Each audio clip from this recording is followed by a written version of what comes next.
Bienvenidos a la Casa de América, a este encuentro que tenemos con Lisandro Alonso, que va a ser un diálogo entre Lisandro Alonso y Gabriel Domenech. Gabriel es docente en la Universidad Camilo José Cela y también programador en varios festivales. Y bueno, Lisandro es de todos ustedes conocidos, no voy a extenderme mucho para hablar de él y de su obra porque va a ser el tema de la conversación a la que hemos venido, ¿no? Todos, y vamos a tener ocasión de conocer más en profundidad. Incluso luego entiendo que al final también de tener un diálogo con él, ¿no? Sí, muy bien. Y bueno, quiero mencionar especialmente a Ramiro Ledo de Atalante Films y agradecer la colaboración que la Casa de América ha podido tener con Atalante Films para hacer posible esta actividad.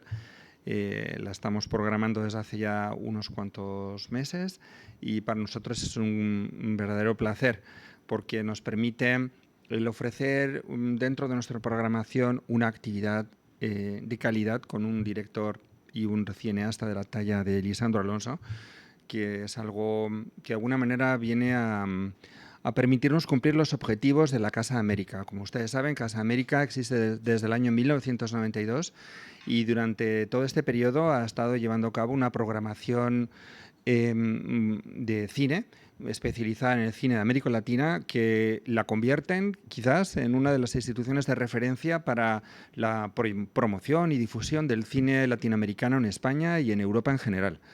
Y es gracias a la colaboración con instituciones, con personas, como en este caso Atalante Films, que nosotros podemos llevar a cabo esta actividad con un nivel con el que yo creo que estamos manteniendo desde hace tanto tiempo.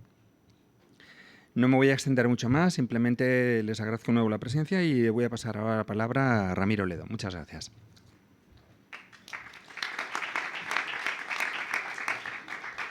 Bueno, nada, yo brevísimo, vamos, agradecerle a Luis y a Teresa Camacho, a Casa de América, que hayan hecho posible que Lisandro nos acompañe. Por supuesto, a Lisandro de estar disponible para hacer esta visita a España con el estreno de Eureka.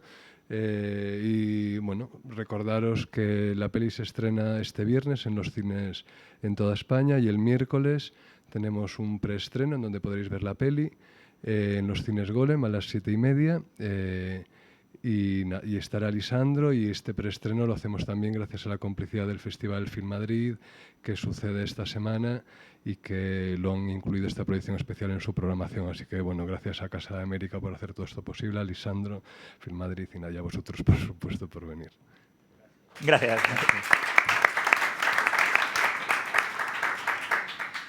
Bueno, pues hechas las debidas presentaciones, hago los debidos agradecimientos también a Casa de América, a Atalante por traer esta estupenda película y, por supuesto, a Lisandro por traerse aquí y venir a Madrid a presentar esta su nueva obra. Dichos estos agradecimientos, podemos comenzar. Como digo, bueno, la charla que vamos a dar pretende ser ¿cómo decirlo? Un trayecto un poco por la obra de Lisandro, desde un tiempo, desde casi sus comienzos. Incluso creo que vamos a poder hablar del primer trabajo que yo conozco tuyo, hasta precisamente esta última película que, por favor, creo que merece mucho la pena que apoyéis el preestreno. Será, como decía Ramiro, en los cines Golem. El preestreno lo trae la distribuidora Atalante y también ocurre pues eso, en el marco del Festival Film Madrid, que comienza mañana su andadura. Mañana tenemos la primera proyección con la película Critical Zone de Ali Ahmadzadeh, película que en su momento ganó el Leopardo de Oro, y al día siguiente subimos la apuesta y tenemos Eureka. Pero antes, precisamente, Lisandro, de llegar a Eureka, vamos a hacer, si acaso, una pequeña presentación. Dudo que todos los que estamos aquí no estén medianamente familiarizados con tu carrera, pero es de rigor hacer este tipo de presentaciones. Como sabéis, tener aquí a Lisandro Alonso es todo un honor porque estamos hablando de uno de los nombres básicos para entender el cine argentino y latinoamericano, y diría que el cine contemporáneo en Wow. su más amplio... Gracias. Bueno, que menos, ¿no? Pero creo que es así. Realmente estamos ante un cineasta con una trayectoria que necesita, como digo, pocos laudos, porque ya tiene un montón. Recordad que su primera obra, La Libertad, su primer largometraje, fue un auténtico descubrimiento, una auténtica ráfaga de aire fresco en la quincena de realizadores allá por el año 2001. Sí. Y a partir de entonces, con las siguientes películas, los siguientes largometrajes que ha realizado, de momento tenemos 6. Sí, señor. Ha participado en los grandes festivales del circuito internacional. Estamos hablando de Cannes, pero estamos hablando también de Toronto. Lisandro además tiene una importante presencia en España. Su película Liverpool ganó el principal premio en el Festival de Cine de Gijón en el año 2008. Además es, como digo, su visita suelen ser siempre sonadas. Estábamos recordando la que hiciste en 2002 y también los talleres que hizo para el Festival Márgenes, si no me equivoco, no me acuerdo cuándo fue, en 2018 Sí, o algo así. Sí, algo así. En fin, estamos hablando, como digo, de un cineasta que durante una época fue, digamos, una de las cabezas clave de eso que se llamó slow cinema, que es un término que, si no me equivoco, bueno, que eres más reacio a este tipo de etiquetas, pero que además en un momento dado supo dar una inventiva muy fuerte a toda una serie de normas con las que parecía querer congelársele, y sacó una de las películas más impresionantes de los últimos años, como es Jauja. Ahora mismo, pues eso, le tenemos aquí con Eureka. Me gustaría, Lisandro, pues eso, que dentro de que, como digo, estamos hablando de muchos años de trayectoria, desde principios desde los 2000, si quieres de finales de los 90, y también estamos hablando de todo un recorrido que tiene que ver con temas, quizá diferentes formas de narrar, probando diferentes cosas, me gustaría hacerte, pues eso, alguna pregunta general con la que puedas presentarte. Pensándolo mucho y haciéndome el devaneo para hacer algo que encima pudiese hacer un poco de name dropping, ¿no? Y que en estas cosas siempre suele quedar más o menos bien, estaba pensando alguna manera de definirte. Normalmente, cuando se suele hablar del tipo de cine que haces, en general se suele hablar, en cuanto a determinados autores, de que hay autores que hacen su cine para el público. Hay otros autores que suelen decir, no, es que yo hago cine pensando en lo que yo querría ver, en mi espectador ideal, etc. Creo que eso lo he leído bastantes veces, y en general la crítica suele intentar congelar determinadas maneras de acercarse al cine en torno a estos dos polos, que en realidad me parecen un poco reduccionistas. El otro día, es más, leía una cita que me hacía mucha gracia, que precisamente creo venía en realidad de un compositor de música contemporánea, que era Giorgi Ligeti, y que decía, yo no creo ni para la audiencia ni para mí mismo, yo creo para encontrar soluciones. Me parecía una cita bastante guay, sobre todo porque ya no se trata de que tú estés haciendo una película porque tengas una intención de algo, sino que tiene que ver con cómo cada cineasta trabaja de una determinada manera. Y lo que realmente creo que es muy interesante de ver determinado cine, que podemos llamar de autor, o de ver determinados autores, es intentar hallar la manera en que ese realizador se ha acercado a un determinado tema. Entonces, simplemente quería preguntarte de manera muy general, bueno, no sé si a ti te gusta esta idea de Ligeti, pero sobre todo quería preguntarte también cuáles son esas cosas que tú quieres resolver cuando te acercas a una película. Es una cuestión un poco vasta, pero quizá cada película representa diferentes retos, cada película representa diferentes problemas, pero a lo mejor cada película representa una manera de trabajar, Y a lo mejor tú tienes una manera de trabajar que creo que eso es lo que puede ser interesante para comenzar el coloquio, ¿no? Sí, bueno, creo que pensando en eso de encontrar soluciones, bueno, no sé muy bien qué soluciones estará pensando encontrar este hombre, pero sí, o necesidades o curiosidades. Yo creo que en cada película es particular de las que hice 6, y tenía especiales intereses en cómo se llama la charla que se dice, piensa dónde poner tu cuerpo. Sí. A mí me parece que a mí como cineasta, si me puedo llamar como tal, me da particular curiosidad ir a ciertos lugares y siento que yo en esos lugares puedo aprender y absorber y encontrar gente que nadie me propone, que nadie me enseña y de la que yo puedo experimentar, hacer una película en conjunto y lograr una relación, no importa dónde esté. Por ejemplo, con la gente que trabajo, que generalmente son mismos técnicos, lo único que me preguntan es, bueno, ¿dónde sacan un mapa? Y me dicen, ¿dónde querés filmar? Y más allá de preguntarme, de leer el guión o cómo va a ser la historia y demás, generalmente son películas muy minimalistas las que hago, y creo que cuando estaba en la universidad me llamó mucho la atención, había un director de cine documental llamado Jorge Prelorán, que tenía un libro, un etnógrafo, hacía como un cine etnográfico. Él viajaba a determinados lugares y más que nada escuchaba a la gente y veía cómo caminaban, qué les hacía falta, cuáles eran las necesidades básicas que podían cubrir y las que nunca iban a poder cubrir en su vida por determinadas situaciones. Y eso me dio una curiosidad y creo que eso me hizo pensar que hacer cine podía tener cierta utilidad social. Y a través de esa utilidad yo podía aprender para tratar de ser menos ignorante y menos injusto. Con mi forma de votar, con mi forma de accionar, con mi forma de ser. Y además, la forma en que trabajaba este director, como otros, ¿no? Fernando Birri también, otros documentalistas, era ir y observar, y lo último que hacían era prender la cámara. Podían estar meses escuchando, viendo, y me parece que eso es lo que les interesaba. Ellos querían poner su cuerpo, su energía y su vitalidad en ese lugar. Creo que la película era una excusa para ellos. Ellos preferían estar, no sé, en el medio del campo, en el norte de Argentina, que estar caminando por una avenida en Buenos Aires. Y yo creo que pienso un poco de esa manera, para cubrir ciertas necesidades que para mí son necesarias y son súper directas de interpretar para otras personas, ¿no? ¿Por qué yo me termino filmando con unos indios en una reserva en South Dakota, en Estados Unidos? ¿Qué tengo que ver yo con ese mundo? Nada.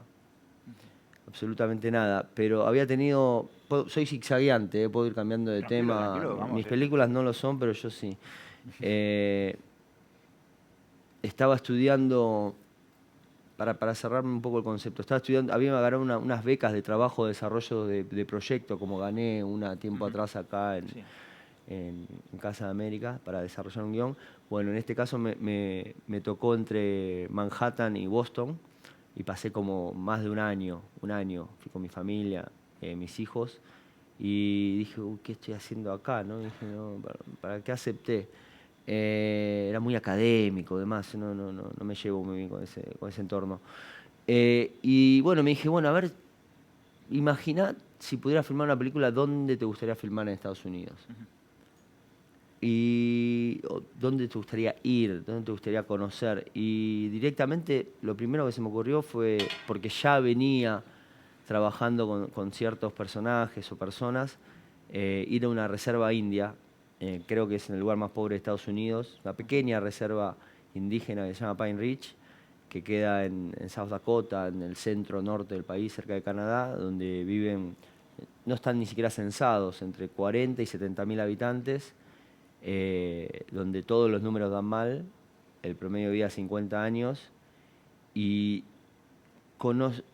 llegué ahí a través también de Viggo Mortensen, porque él había hecho un tiempo un research para su película Hidalgo, y había estado galopando caballos por mucho tiempo ahí, entonces me abrió algunas puertas, y me pareció como que era lo mejor que yo podía sacar de esa beca en Harvard, era irme a Pine Ridge. Y tratar de tocar esas puertas de esas familias, meterme un poco adentro y ver cómo viven, su visión de futuro, su no visión de futuro. Es un lugar donde los chicos se cuelgan, se suicidan, tienen el más alto índice de suicidio infantil de América. Se matan mucho.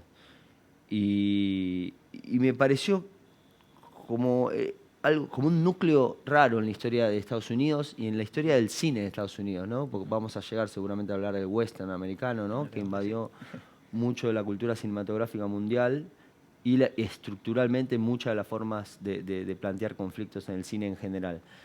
Y donde toda esa gente que a mí me sonaba de las películas de John Wayne y demás, claro, no las había visto representadas en el cine como a mí me hubiera gustado verlas.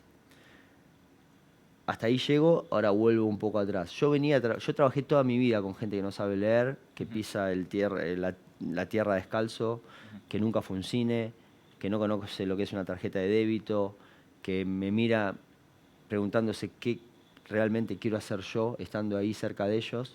Soy de un entorno cultural que no se asemeja al de ellos para nada. Entonces, yo creo que siempre tuve como esa curiosidad de tratar de salir y conocer y tratar de entender cómo es ser un auto marginado por elección propia o ajena. Y cómo es ver la vida desde ese punto de vista, ¿no? Tomando agua del río, sin tener una obra social, sin estar cerca de un hospital, sin dominar la naturaleza. Ese estadio primitivo en el cual todos nacimos hace millones de años, ¿no? Me parece que me interesa eso, me parece que ahí puedo ver un poco mejor, entender cómo es la conducta humana y después llevarla a mis hijos, ¿no? Entonces, ¿para quién hago este tipo de películas? Me parece, si fui un poco más egoísta, es para mí, ahora es un poco más para mis hijos, para que algún día me pregunten, che, papá, ¿por qué te fuiste a Estados Unidos a filmar con esos indios que no tienen nada que ver con vos? Y bueno, ahí quizás les voy a explicar, bueno, porque hay cierta gente que vivió así, que le pasó esto, y tratar de compartir algunas ideas que capaz que en el mundo de hoy no le llegan por TikTok o directamente el cine. Mis hijos les parece algo muy dramático, ya ven títulos y música y dicen, no, muy dramático, papá, no puedo ver esto. Casa de herrero, cuchillo de palo, ¿no? Y en sí, creo que las hago para mí. Vigo la otra vez me dijo, me parece que vos hacés las películas para vos y si le gustan a algún otro, mejor. Y no sé si está tan errado eso. Y me parece que así debería ser, ¿no? Porque yo, al fin de los días, me parece que es lo que tengo que hacer es ser fiel a mí mismo como director audiovisual, generador de imágenes, no sé qué, como quieran llamarme, y tratar de ser lo más agudo que puedo. Y después, bueno, la gente intentará sentirse seducida por mi propuesta o no.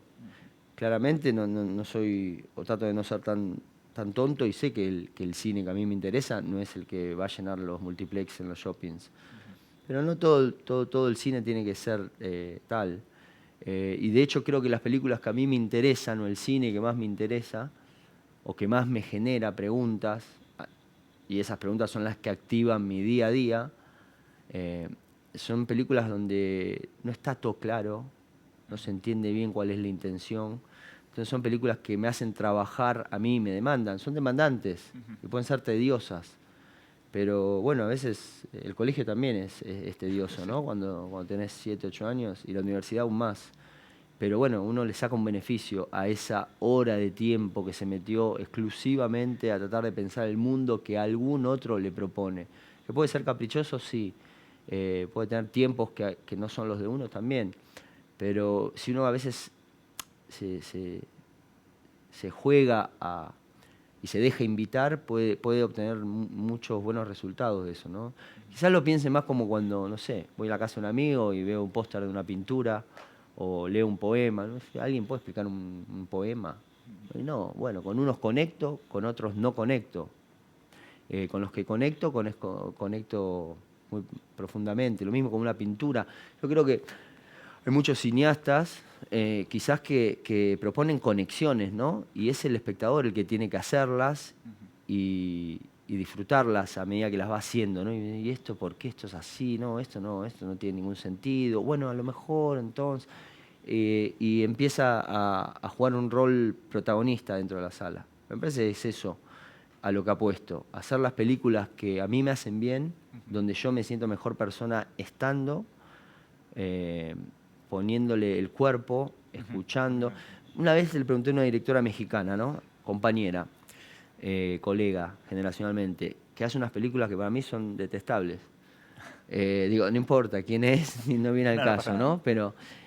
porque realmente no entendía, ¿para qué haces estas películas? Le digo. Una pregunta normal, simple, y me dio la mejor respuesta que podía darme alguien nunca. Me dijo, mirá, pues no tengo necesidad de gastar mi tiempo y energía y no encuentro nada mejor que hacer esto. Y me pareció súper honesta y sincera, y me callé la boca y dije, bueno, está bien, la verdad que tiene razón. Digo, uno no tiene que estar de acuerdo con... o por más que uno sienta que el cine que hace atrasa décadas, pero bueno, si ella es su necesidad es estar ahí y hacer eso, conectar con eso, me parece sincera. Y mi necesidad es conectar con el tipo de gente que están en mis películas.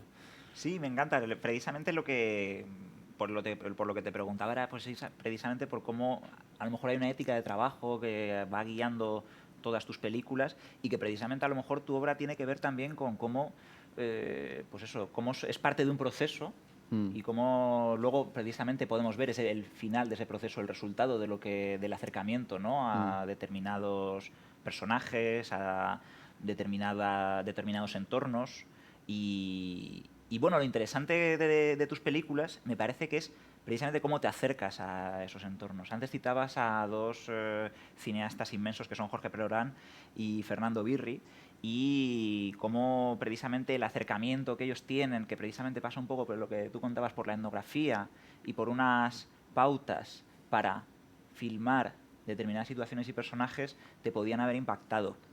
Quería poner el primer trabajo del que yo tengo constancia de ti, que es este de aquí, que se llama Dos en la vereda, y que es un cortometraje muy pequeñito del año 95, que filmas tú junto con uno de tus colaboradores. Con Catriel. Con sí. Catriel, Vildolosa, ¿no? Sí. Si queréis, vamos a verlo, son 4 minutitos, y yo creo que representa bastante bien, para mí representa bastante bien o anuncia lo que va a venir después. Una serie de ideas de cómo acercarse a determinadas situaciones y cómo narrar determinadas historias con esa especie de ética del trabajo que mencionabas, ¿no? A ver. Vamos allá.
Era igual a Laurita.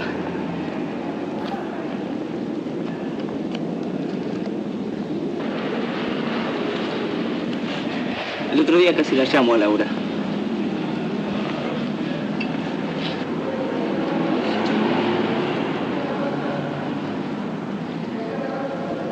¿Por qué no vas a comprar una cerveza? No, no.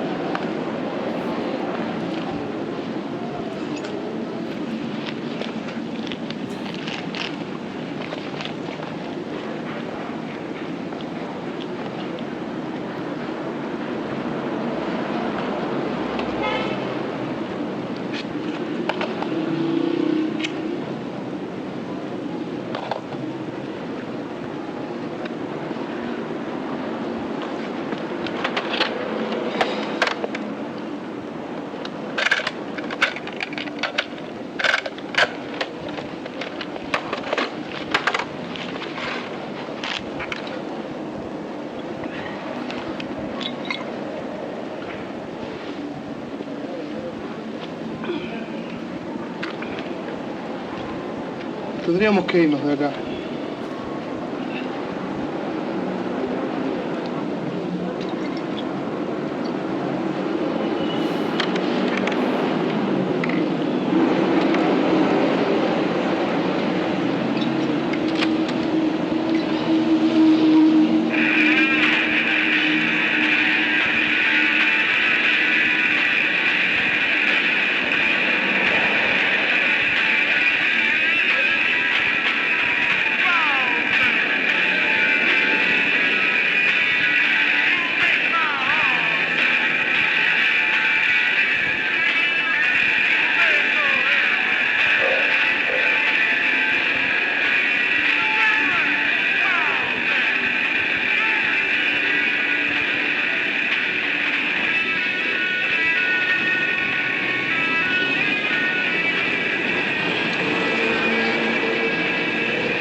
Hacía mucho que no lo veía.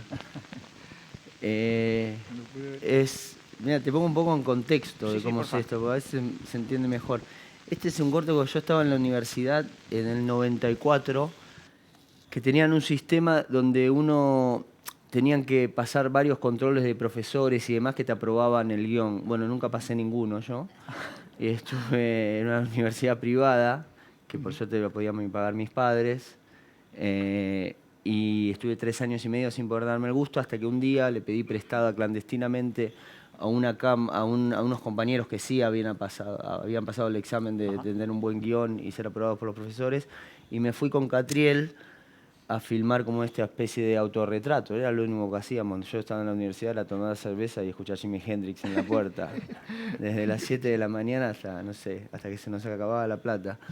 Pero, digo, se ve que fue bastante sincero porque, viste que le dice que uno, tendríamos que irnos de acá. Me parece que fue lo primero que hice. Cuando decidí filmar otra película, lo primero que hice fue irme de la ciudad y tratar de salirme de ese lugar que sobre todo cinematográficamente en aquella época lo que hacían muchos, influenciados por el cine, no sé, de Jim Jarmusch, que era filmar como ese vacío existencial de los jóvenes en las grandes ciudades, y la falta de futuro y la falta de comunicación, no sé, y sentirse ahí un poco, bueno, el típico adolescencia, posadolescencia y más. Pero yo nunca lo había, en Argentina nunca lo había visto eso reflejado en jóvenes fuera de la ciudad. Sobre todo tenía muchos colegas de mi generación que filmaban, no sé, Rodrigo Moreno ha estado por acá hace poco, Ariel Rotter, varios, Pablo Trapero y demás, que filmaban cómo era esa cosa de vacío, sobre todo en una de las tantas crisis que siempre estamos en Argentina, económicas, que era el 2001, cuando se forjó el nuevo cine argentino, de filmar cuáles eran las posibilidades que tenían los jóvenes para pensarse en adelante. Entonces reflejaba Pisa Birra Faso, había varias, Sábado, había varias películas, pero ninguna de esas películas, no sé, calculo que por cuestión cultural o de formación, decidía sacar la cámara al campo. Porque hay jóvenes también en el campo, ¿no? Claro. Y ellos deben tener también ganas de vivir. Y bueno, y yo tuve la posibilidad, no buscada, pero sí sugerida. Yo fui al campo de chico con mis padres desde muy chico a saltar entre chanchos y gallinas y ver cómo se carneaba y demás. Y mi padre es de la provincia de La Pampa, entonces como no podía conseguir sustento económico después de estudiar cine, está claro, empecé a trabajar con mi familia y en un campo que tenía mi padre descubrí al que fue el primer protagonista de mi primera película, que se llama Misael Saavedra. Él tenía 28, yo tenía 25, 24 cuando filmé, y me enamoré. Lo vi, estaba andando en camioneta, vi ahí como una silueta entre medio de un bosque con un hacha, y paré la camioneta y crucé un alambrado caminando, caminé 500 metros. Me llamaba mucho la atención, ¿qué hace esta persona sola acá en el medio de la nada, viviendo como hace 500 años? Y me enamoré, me sentí igual que él. ¿No? Solemnemente, de una manera romántica, me sentí que a esa edad, por más que sea un chico de ciudad, con una situación clase media, económica, otro background, me enamoré, no sé, me enamoré de su energía, de su incomunicación y también de cómo vivía él, ¿no? Mirando la naturaleza, Sí. un poco lo Walt Whitman o no sé, como quieran llamarlo, y disfrutando eso. Quizás que disfrutaba eso porque no conocía otra cosa, ¿no? Es difícil querer algo que uno no conoce. Pero me pareció que Misael Saavedra, con su hacha, en el medio del campo, comiendo animales que podía cazar solamente, Un armadillo, ¿no? un armadillo, come en la podía película. ser un buen ejemplo para mostrar a la juventud de las ciudades, ¿no? Ujú. Y hacer ese contraste y espejar un poco, bueno, cuáles son las condiciones que tiene él, cuáles son las que tengo yo, empezar a hacer un juego de relaciones, de posibilidades y de libertades que uno a veces da como por hechas y hay otros que no las tienen tan per se. Y generalmente las personas que me llaman la atención son esas, ¿no? Las que no tienen esa naturaleza conforteada, que digo yo, ¿no? Es muy lindo pensar la naturaleza cuando uno la domina, pero como cuando estás en Estados Unidos 6 meses, -30 bajo cero, y no tenés ni una madera que quemar, se te complica un poquito. Entonces, todas esas posibilidades que me da, lamentablemente, el mundo de hoy en el que vivo, me gusta mucho filmarlas, ¿no? Y tratar de relacionarme. Hay veces que lo logro mejor, hay otras que lo logro peor, pero la experiencia de haber puesto la cámara y llevarme a algunos amigos y nada, y escuchar, a ver qué problemas tenés, qué querés, qué pensás de esto, qué pensás de lo otro. A veces coincido, a veces no tengo ni lo que hablar. Pero me gusta porque también me da la posibilidad de hacer lo que quieren esos 2 chicos que están ahí, irme, dejar de tomar cerveza Sí. Y salir de las salir tierras. un poco y ver un poco, ¿no? Respirar, no sé, a veces siento que yo qué sé, yo tengo ya 49 años, me quiero seguir sintiendo que tengo 25 como esos dos, pero no, ya no puedo. Y entiendo que quiero empezar a elegir dónde voy a querer vivir lo que me falta, ¿no? Ujú. Y estoy seguro que no va a ser en una ciudad, no sé dónde será, porque todavía sigo pensando, ¿no? Sigo pensando eso, ¿no? ¿A dónde? Nos tendríamos que ir de acá, ¿a dónde? ¿A dónde me tendría que ir yo? Digo, ¿a dónde? Para sentirme un poco mejor, más pleno. Bueno, no lo sé, pero sé que lo voy a descubrir pronto y no va a ser cerca de los semáforos. Y me parece que ese espíritu es el que me gusta a mí de encontrar en las películas. Y es un espíritu que a lo mejor me gusta de sugerir a los posibles espectadores o a mí, o reimplantármelo a mí, alimentarme de ese espíritu y quizás también pasárselo a mis hijos, ¿no? Ujú. Yo qué sé. No sé si Sí, tiene algún sustento lo que pienso, pero es como soy. me gusta lo que dices porque es verdad que cuando vi con mis compañeros por primera vez en alguna clase de la universidad La libertad y los muertos, nos las pusieron y pues bueno, la mayoría de los estudiantes desertaban, pero sí que había unos cuantos que decíamos, esto es como una peli de aventuras, estas son pelis de aventuras, realmente. Esto son pelis de aventuras muy especiales porque son, frente a lo que tus prejuicios te pueden decir, son especialmente inmersivas.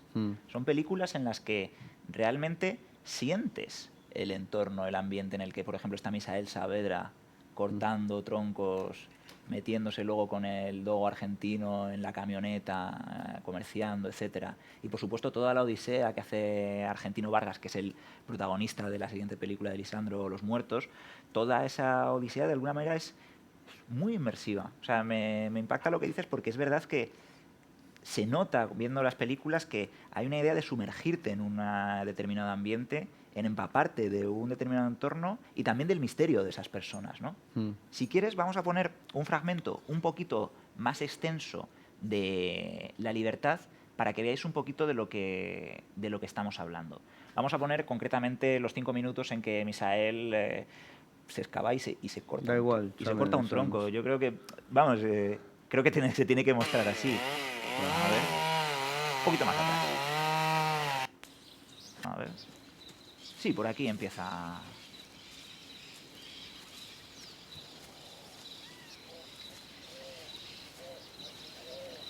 Como digo, es una idea que me gusta mucho porque luego es eso, podemos hablar de cómo ¿Cómo es el planteamiento a la hora de filmar? Sí, mira, puedo hablar un poco arriba, ¿no? Sí, si quieres, hace sí. poco la estaba viendo con un director que se llama James Benning, Sí. de Estados Unidos, y él me acuerdo que le encanta esta película. Y una vez que terminó de ver esta película en el 2001 en Buenos Aires, se construyó su propia cabaña en un bosque en Estados Unidos. Se ve que lo contagié de unas ganas locas de agarrar un hacha y una motosierra y construirse una casa en el medio de la nada, a lo Walden. Total.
cortamos aquí. Sí, sí. Bueno, vamos a cortar aquí. El fragmento, como digo, me gusta muchísimo porque realmente creo que representa bastante bien un poco todo lo que estabas contando. Bueno, ¿cuánto tiempo estuviste con Misael antes de empezar a rodar? ¿Y rodabas mucho con él o directamente ya ibais a tiro fijo No, bueno, a ya grabar lo determinadas conocí, como te cosas? dije, así de casualidad, trabajando un poco para el campo de la empresa familiar, agrícola ganadera de mi familia, y estuve como 8 meses con él.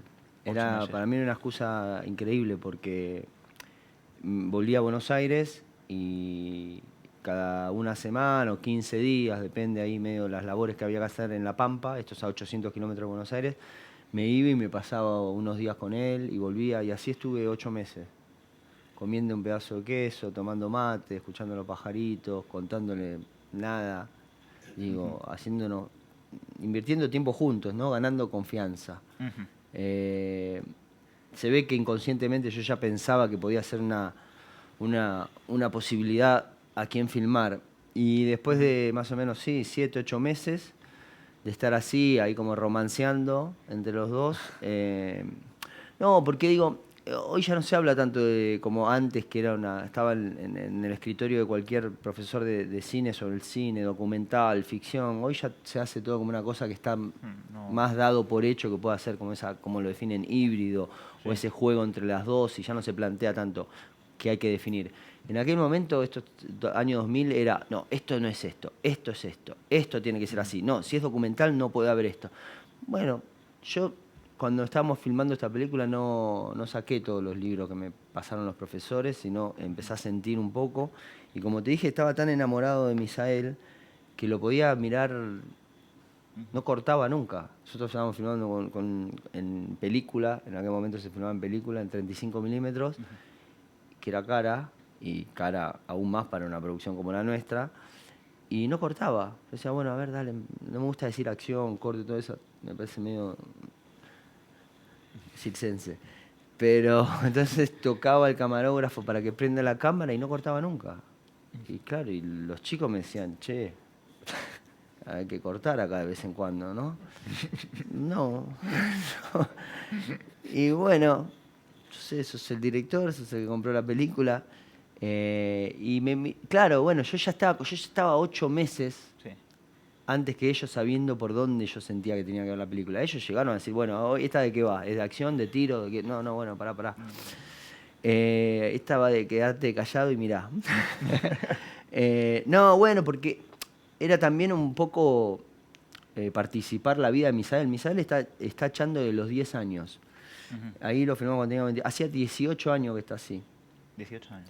Sí, después que terminó la película volvió al pueblo a vivir con su madre. Se ve que quedó redimido después de la película y no quiso volver nunca más al monte. De hecho, yo ahora lo llamo de vez en cuando a ver si nos comemos un asado. Y me dice, bueno, queda muy lejos.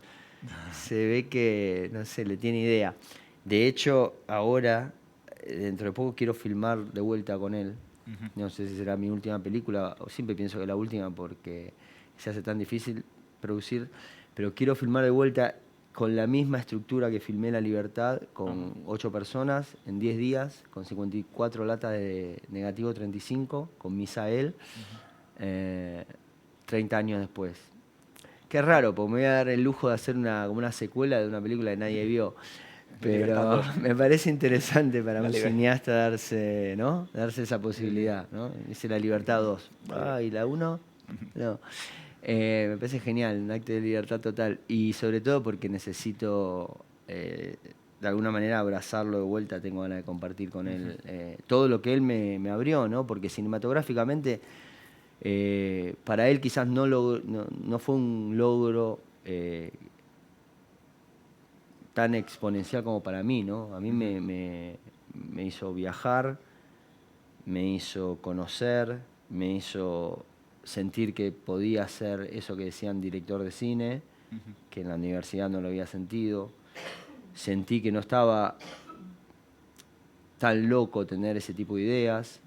Yo cuando filmamos esta película en el 2000, después hice otras como asistente. Yo trabajaba a veces como asistente de sonido. y me iba a hacer películas, no sé, de Trapero, de Rodrigo Moreno, de los que estaban filmando, ¿no? Un poco, algunos años más grande que yo. Y me acuerdo que cuando estábamos en un rodaje de una película llamada El Descanso, de Rodrigo Moreno, Ulises Rosell y Andrés Tamornino, les pasé en un VHS un prearmado que tenía de la película, ahí como al equipo, y claro, se quedaron como diciendo de verdad. Y bueno, ¿viste? No, que se fumaron, estaban todos borrachos, no, así no es, ponerle una voz en off, que informe. Y claro, no veían como yo la veía. No tenían esa, no sé, sensibilidad, decirle, no sé qué, no veían que había una película ahí, que le faltaba un montón. Y yo la amaba así tal cual era. Bueno, gracias a los festivales de cine, a las universidades, a las plataformas, a cierta audiencia, que no por ser minoritaria es menos importante, yo pude seguir haciendo estas películas y concentrarme en encontrar gente que me parece muy seductora en su forma de elegir o no elegir, o de vivir o de respirar, o su forma de estar en el mundo, ¿no? Y son las que me ayudan a mí, vuelvo a reiterarlo, porque me parece lo más importante, es a elegir dónde poner El cuerpo, ¿no? el cuerpo, la mente, la energía, el corazón, las ganas. Digo, yo tardo. Las primeras películas que hice las tenía, era más vital, como todo el mundo en su juventud, y filmaba cada 2 años, ¿no? Muy rápido filmaba. Tenía mucha ansiedad, mucha voracidad por conocer situaciones, lugares. Ya las últimas no, esta a la anterior pasaron 10 años, y la anterior a la otra 8. Como me bajó un poco la energía. Ya siento que filmé mucho, casi todo te diría de lo que quise filmar, como lo quise filmar y como pude filmarlo. No sé si, digo, tengo mucho más para, digo, no es porque no haya material, pero yo internamente no sé si prefiero ya dedicar mi energía no sé, a otra cosa. Digo, aún siempre me digo lo mismo y siempre invento una película más para seguir. Bueno, a lo mejor viene el llamado, ¿no? En un momento dado, ¿no? No sé, yo qué sé, me parece que es eso, ¿viste? Yo siento a veces no encuentro, tampoco. Es como de ida y vuelta, ¿no? Uno sabe que bueno, yo ya tengo mis fanáticos, pero nunca se ponen de novio, nunca tienen hijos, son siempre más o menos el mismo número. Tampoco se mueren, pero están ahí, se ve que están bien. Y bueno, y ya logré una relación, digo, ya está. Digo, ahora capaz que puedo lograr relacionarme con otras personas, con otra actividad, con otro ambiente, enriquecerme desde otro lugar. Pero bueno, esta que te estoy diciendo sí sé que la quiero hacer porque me es muy necesaria para mí hacerla, y quizás como cerrar ahí como ahí justito como lo que fue el trabajo del cuerpo de mi obra. Odio la palabra obra porque me parece muy rimbombante, Sí, verdad, pero de mi trabajo, ponele, sí. Sí, trabajo mejor. Filmografía, bueno, filmografía aquí que está un poco peor ahí todavía. al borde, filmografía que un poquillo peor, ¿no? Sí. Una cosa que me fascinaba de todas estas películas, en realidad antes de saltar a, digamos, a jauja realmente, para que no se nos vaya mucho el tiempo y que pueda intervenir el público, Sí. una cosa que sí que me gusta mucho de La Libertad, de Los Muertos, de Liverpool, de Fantasma, es que, bueno, se hablaba mucho también desde la crítica, desde los festivales, que es verdad que te recibieron fabulosamente, pero siempre se habla de que no es que en estas películas nada ocurre, no hay trama, no hay diégesis, lo que sea. Decía, no, en realidad ocurre un montón de cosas. O sea, lo que hemos visto... pero es una convención compararlas con el cine más convencional, donde ocurren miles de explosiones por minuto. Claro, o sea, el tema es que en realidad en tus películas vemos a protagonistas que por otra parte luego son enormemente atractivos porque no siempre te cuentan todo, no sabes todo de su vida, vas viendo cosas un poco de través, y en realidad es gente que no para de trabajar. Pero mira, eso es interesante porque a mí me gusta mucho filmar lugares, y los lugares, para mí los lugares son casi más importantes que los personajes que están dentro del cuadro, ¿no? Sí, eso es. Imagínate que vos me filmás un día acá adentro y no sé qué te podés imaginar de mí, ¿no? Que vivo acá, trabajo acá, no sé. Digo, ¿no? Mirá estas paredes. Y bueno, y mirá cómo es el ambiente donde vive Misael. Yo creo que te cuenta mucho, ¿no? Entonces, yo cuando trato de reflejar un poco dónde viven ciertos personajes, me parece que uno, oliendo un poco a través de la pantalla, se puede dar cuenta de las cosas que nunca va a tener. Claro. De Misael, digo, nunca vi de un cine. No tenía ni televisor, digo. La primera película que vio fue él como protagonista. Me acuerdo, fuimos a Buenos Aires, a la Sala Lugones, y se la hice ver. Y le digo, che, ¿qué te pareció? Y no sé, no tengo con qué compararla, claro. Nunca había visto otra en su vida. Calculo que a él, después, le digo en modo broma, pero con la gente que suelo trabajar, yo creo que disfrutan más el trabajo, el proceso de relacionarse con una persona distinta a ellos, como puedo ser yo o mi equipo de trabajo, y ver que los escuchan, ¿no? Y yo porque los hago participar. Misael en Buenos Aires en un estreno saludó a más gente que en 15 años, en una sola tarde. Claro. Hola, ¿qué tal? Ah, hola. Y estaba así, viste, no. Capaz que fue demasiado. Pero digo, no sé, creo que me perdí, no sé a dónde iba. No, estábamos hablando precisamente sobre cómo los paisajes, los entornos al final condicionan un poco también la manera que tienes de acercarte. Sí, sobre todo cuando nosotros vamos con nuestra idea y siendo director, que tenemos un ego enorme, los directores de cine, es terrible, y vas a un lugar con tu ansiedad y tus prioridades, y no son las del otro. Yo me acuerdo cuando conocí al segundo actor de mi segunda película, se llama Argentino Vargas, que vive en un rancho de barro con 2 de las 3 mujeres que tuvo 24 hijos, y sigue tomando agua del río. No se puede, de hecho, digo, es una prueba viva. Y claro, a veces me quedé ahí, voy con mi carpita, llego en el bote, pienso que puede ser una opción, armo la carpa, me quedo 2 o 3 días con él. No tengo tema de conversación. Ellos tampoco son muy locuaces. Están investigando, mirándome, ¿qué hace este pibe acá? Bueno, le pago unos pesos, a ellos les viene bien, yo me quedo. Pero somos muy diferentes. Yo me acuerdo que eso fue, no sé, creo que fue el 2003 cuando lo conocí, 2001, no sé qué. Y se me ocurrió hacerle una pregunta muy estúpida, pero no tenía... Llega un momento que el silencio es tenso. Pero es una buena forma de tensar la relación. Viste que en mis películas no habla nadie y eso genera como una cosa de sentirte que, ¿no?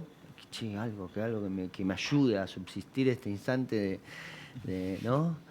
de silencio. Y le pregunté, bueno, viste, argentino, ¿qué te parece? ¿Viste esto que los bancos se quedaron con los ahorros de la gente, que justo estaba pasando, ¿no? Todos los bancos, Sí, el corralito. el corralito se quedó. Y miró así y me dijo, no sé qué es un banco yo. Claro, y yo me quedé mirando diciendo, y claro, este es otro mundo. Digo, no, mejor que por eso quédate callado, no. Me sentí como un idiota, ¿no? Como que digo, no estoy entendiendo dónde estoy. Y cuáles son cuál es la forma que ellos tienen de filosófica o vital de entender el lugar en el que viven. Entonces, eso te cambia un poco la percepción de cómo debería ser una película, ¿no? Debería ser como yo la imagino para gente que vive a 3 cuadras de mi casa en una ciudad de 10 millones de habitantes, o debería ser como yo siento ese lugar, o como yo siento que las personas viven en ese lugar. Y bueno, ahí se va dando una mezcla, ¿no? Porque yo no puedo dejar de pensar como lo que soy, el resultado de la educación que tuve y la formación que he tenido. Pero bueno,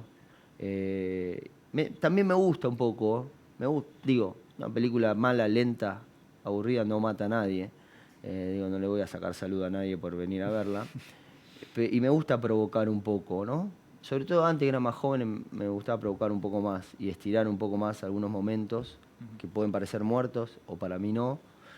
Y provocar un poco al que está ahí mirando a ver cuánto se la aguantaba, ¿no? A ver cuánto te aguantás mirando esto. ¿Cuánto te aguantás mirando a esta persona que es muy diferente a vos? ¿Cuánto te aguantás ponerte en el lugar de cómo él vive el mundo en el que vos habitás, en el que vos votás y que le da las posibilidades de él que exista? ¿Cuánto invertís en relacionarte con esta persona? Bueno, hay muchos que no resisten ni medio segundo, hay otros que resisten 73 minutos y hay otros que resisten hasta que haga la próxima película. Digo, por ejemplo, invitando ahora a Eureka, que esta es la última que estamos presentando, antes que se me vayan ni que se me duerman. esta película tiene también sus tiempos. Me he dedicado a escuchar cómo vive esta reserva y tiene momentos de silencio, tiene algunos momentos los invito a que vengan a verlos y sentirse parte. Y pueden parecer largos, pero yo a veces digo, no es que todas las secuencias son largas. Algunas en especial creo que hay que dedicarle un tiempo más para que, si uno está dispuesto a pensar qué es lo que pasa por la cabeza de la protagonista de la película, ¿no? ¿Qué es lo que siente? ¿Por qué decide eso? ¿Qué es la vibra que le va por dentro cuando necesita desaparecer del mundo en el que vive? Llámalo reencarnación, llámalo suicidio, es una decisión trascendental, ¿no? Una vez que la tomás, no hay vuelta atrás. Y capaz que me tomo unos minutitos, pero son minutos que, claro, no todo el que va a ver una película tiene que tener la información que me llevó a mí, que viajé como 4 o 5 años antes de empezar a filmar, para tratar de ser lo menos ignorante posible. Y bueno, capaz que ella está pensando, no sé, en los 353 suicidios que tuvo los últimos 2 meses la reserva. Y capaz que muchos eran amigos o parientes de ella. Y capaz que por mucho que ella intentó ayudarlos a que no lo hagan, ella también hoy está vencida y decide hacer lo mismo. Bueno, yo sabiendo eso no puedo evitar hacer esos minutos de luto por toda la gente o todos los niños que van a seguir muriéndose ahí. El espectador puede estar y compartir, transitarlos con la película o no. Pero yo creo que son necesarios, digo, yo no es que tiro así las imágenes por el aire y como caen, quedan. Yo instintivamente siento que hasta este momento, este silencio, hasta aquí cuenta algo a donde yo quiero apuntar que vaya la película, que quiero sugerir, que puede pasar por la cabeza de ese que la están mirando, y ya después de esto ya se transforma en otra cosa, ¿no? Una cosa, si filmo este vaso 30 segundos, es solo un vaso. Si filmo este vaso 30 minutos, tu cabeza va a hacer que sea un montón de cosas diferentes, ¿no? Vas a empezar a, bueno, ¿por qué? ¿Quién? ¿Dónde? ¿Hace cuánto? ¿Era ginebra o era agua? ¿Para qué? Bueno, es natural eso, ¿no? Y ese juego a mí me importa que me lo propongan y me importa proponerlo. Una cosa que me gusta mucho de tus películas y que al final pasa de estas primeras películas al momento Jauja y también a Eureka, es todo esto que comentas de dejar aire y de dejar espacio para que veamos las cosas, para que veamos ese vaso sin contárnoslo todo. Y eso es una cosa que es muy interesante porque precisamente en Jauja nos encontramos con un planteamiento un poquillo distinto. De nuevo hay un viaje, de nuevo nos encontramos con una búsqueda. Luego si quieres podemos hablar un momento de posibles referentes, el western, etcétera, pero lo interesante es que de nuevo nos encontramos en todo caso algo nuevo, que es una progresión narrativa que de todos modos en un momento dado se desdibuja, ¿verdad? Ahí, no sé si nos da tiempo, quería poner una escena muy larga, si no hace falta, pero lo recomendable es que si no habéis visto la película, por favor, devoradla. En un momento dado el personaje llega a un determinado lugar y se da cuenta de que ha encontrado lo que busca, o quizá no, cuando de repente encuentra a una anciana en medio de una cueva siguiendo a un perro famélico. En ese momento, que es un momento casi mágico y en el que de repente se desdibujan todas las líneas narrativas que más o menos estaban trazándose, de nuevo aparece esa cosa de misterio, ¿no? Que creo que tienen todas tus películas y que creo que también compartes con otros de tus colaboradores. En tus 2 últimas películas, por ejemplo, has trabajado con 2 escritores magníficos, como son Fabián Casas y Martín Camaño, ¿no? En Eureka, Martín Camaño. Fabián Casas, si no me equivoco, ya aparecía en una de las cartas que le hiciste a Albert Serra. Una carta que hicimos con Albert Serra. Sí, en la que había perros también, además. Sí. No, era simplemente en qué momento decides trabajar con Fabián, en qué momento también se incorpora Martín, qué es lo que encontráis, qué sinergias encontráis juntos que a ti te motivaron para empezar Jauja y hacer un cine, digamos, más... Y mira, yo hice 4 películas hasta el 2008 que más o menos tienen estas herramientas de trabajo, la de un día o 2 en la vida que alguien yo descubro, viajo, esté cerca o más lejos aún. y sentí que me estaba repitiendo, que estaba haciendo siempre la misma película, que no está mal. Tampoco Hay está mal, directores claro. que siempre hacen la misma película y son geniales y espero que nunca cambien de usar sus herramientas, ¿no?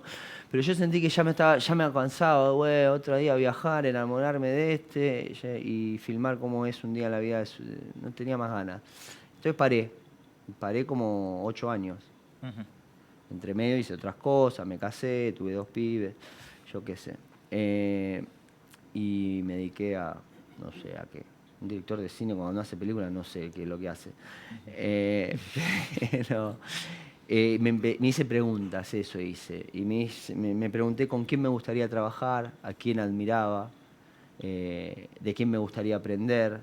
Y en esos 8 años de preguntas, bueno, llegué a trabajar con un escritor, Fabián Casas, un poeta que conocí, que ese invadió todo mi proceder de escribir, de escritura, de pensar un guión, porque ya había trabajado con otros guionistas de escuela cinematográfica, Salvador Rosselli, gran amigo, para Liverpool, pero también tienen el manual del guionista profesional salido de una escuela de cine.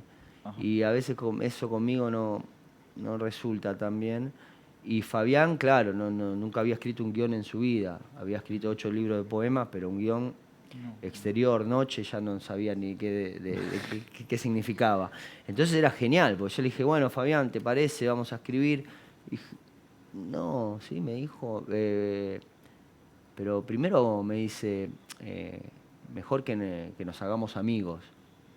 Bueno, está bien, parece bien. Bueno, tardamos 2 años en hacernos amigos. O sea que solo escribimos la primera página del guión después de 2 años, ¿no? Otro ritmo. Bueno, pero Bien. ese ritmo te lleva a buen puerto. Él tuvo hijos, yo también, bueno, fuimos siendo amigos y... Bueno, a ver, dale, ya somos amigos. Y hablábamos, pero nunca llegábamos a apretar el teclado, ¿no? Entonces, yo qué sé. Y bueno, vamos, listo, dale. Es un padre que busca una hija. Yo siempre empiezo las películas así, siempre es más o menos como salvo la de Misael, es un padre buscando una hija en situaciones remotas. Es la bujía que le da chispa al motor. Y bueno, va a ser Vigo, que en este caso es danés, que está en el 1800 en Argentina, y viene con su hija se va con un militar. No, pero... nunca hablamos de esto, me dice Fabián. El protagonista de mi película es un perro, me dice. Ah, bueno, interesante. Pensé. Bueno, pero no dije, bueno, acá hay que renunciar al intento. Dije, bueno, a ver, ¿cómo sería? Bueno, y empezamos a meter ideas de él, ideas mías. Él escribía personajes que no están en la película y al no tener noción de lo que es una estructura y un presupuesto cinematográfico, me mandaba papeles donde quería quemar un fortín con 800 personas. Y yo le dije, no, eso no está dentro de mis posibilidades, Fabián, por ahí no es. No puedo tirar por ahí. Pero lo del perro sí. Lo del perro, si querés, vamos. Y bueno, al final ese perro quedó y es hermoso. Y es una idea que vino de alguien que no entiende el plot point y las ideas y herramientas del guión cinematográfico, sino que tira como un boomerang al aire y uno agarra, ¿no? Y ayuda más a hacer conexiones diferentes. Entonces, me pareció que me abrió mucho el mundo, a lo que es mi pequeño mundo cinematográfico, con posibilidades como director, a probar con él. Empecé a trabajar con un director de fotografía finlandés que se llama Timo Salminen, que hizo todas las películas de Aki Kaurismäki, un director que yo respeto muchísimo. También Timo, otro aparato especial, porque no es muy comunicativo, no se le da por hablar y expresar mucho sus ideas. Y era un reto también, ¿no? Yo qué sé, trabajar con alguien que no te habla es complicado. Y tratar de entenderlo bien, aún más complicado. Pero funcionó tanto que hicimos 2 películas juntos. En esta última colapsó. El primer día de rodaje, Sí, te iba a preguntar. a las 4 horas colapsó, se desmayó y no pudo seguir la película. Yo dije, este finlandés va a aguantar el frío. Bueno, no. Porque claro, era en Dakota del Sur, ¿no? Era 30 bajo cero. Yo había esperado 3 años para empezar a filmar. Bueno, vamos a empezar a filmar. Puta, dale, vamos, arrancamos. 12 de la noche, 30 bajo cero, estación de servicio. Bueno, lindo comienzo, Lisandro. y colapsó. Venía mal salido de una neumonía que no me había dicho, porque Ah. es es una roca y quería terminar la película. Esta película la filmamos en 3 partes diferentes. Sí. Fueron 6 semanas de rodaje, estuvimos 3 años para lograr 6 semanas de rodaje. Ujú. Y el primer día yo estoy acomodando unas cosas con la actriz ahí que está buscando unas cosas, cargando nafta en una estación de servicio, y veo que 2 personas salen corriendo en contra mío. Digo, bueno, ¿qué pasó? Si tenemos que ir para allá, ¿por qué todos corren para acá? Cuando me doy vuelta estaba Timo tirado en el piso así, haciendo así con las piernitas, y yo dije, puta. Y estábamos en una reserva india, no es que uno llama a la ambulancia y llega, llegan al puede minuto. tardar 14 horas en llegar. Por suerte tardó 14 minutos. Pero bueno, ya no pudimos filmar más en la situación que estábamos, porque él estaba respirando, no sé, aire congelado, en pulmones infectados, y él quería seguir, le dije, no, tipo, yo no voy a llamar a tu mujer en Lituania para decirle que estás en un hospital en Estados Unidos. No me dijo nada, tipo silencioso, él sentía que tenía posibilidades todavía, pero paramos 4 días, estuve llamando directores de fotografía de todos lados, finalmente vino un español, Mauro Erce, gran fotógrafo, un poco obsesivo, quizás, pero le hizo muy bien a la Tiene película. Muy detallista. Vos fíjate que estábamos filmando. Timo es un punk, ¿no? Digo porque. Ven a todo esto, porque uno a veces hace películas acá, sí, acá dice Lisandro Alonso, ¿no? Y el que habla soy yo, pero muchas de las cosas que están en la película no son mías, son de otras personas, son influencias de otros colaboradores que agradezco tener. Y por ejemplo, Timo, el fotógrafo, le decía, che, Timo, yo quiero filmar eso, va a pasar. Listo, ya está, no tenía que hablar mucho más. Sí. Y con Mauro, bueno, que ahí la cortinita, fíjate que la luz, y yo, Mauro, más rápido se me está muriendo la gente literal. Sí. Era otro estilo de trabajo. Claro, completamente entonces distinto, bueno, claro. uno tiene que ir lidiando, ¿no? Con no herir susceptibilidades. Pero bueno, ahí fue que empecé a trabajar con Timo, me preguntaste en ese parate de 8 años, Fabián Casas, Timo, Viggo Mortensen, es el primer actor profesional con el que yo trabajo, y bueno, había hecho, no sé, el Señor de los Anillos, ¿no? Sí, entre otras. Entonces tampoco sabía mucho qué decirle. Yo estaba enamorado de él porque había visto una película de Cronenberg que se llama Promesa, una historia violenta. Sí. Pero más me había enamorado porque me había podido comunicar con un actor por primera vez en mi vida porque hablaba español y vivió en Argentina. Para mí los actores son todos un material innecesario. Pero digo, suena mal, suena horrible. Pero bueno, ahora ya entiendo que no, que pueden ayudarte mucho. Vos pensabas que soy un tipo más grande, pero soy el chico ese que está tomando cerveza escuchando a Jimi Hendrix en la calle, ¿no? Y hasta que lo conocí a Viggo en Toronto y empezamos a hablar y dije, se puede hablar con un actor. Y bueno, me quedé con él pensando 6 años que podía ser él. Y Viggo resultó que era muy amigo de Fabián Casas, el poeta con el que yo escribí, pues son fanáticos de un club de fútbol que se llama San Lorenzo, que me tiene harto. Hablan todo el tiempo de fútbol. Sí, parece que sí. No Terrible, no sé. Fabián Casas no para de sacar infumable. artículos sobre el San Lorenzo. Y bueno, dije, bueno, ¿te animás, Viggo? Y Viggo tardó otros 2 años en animarse.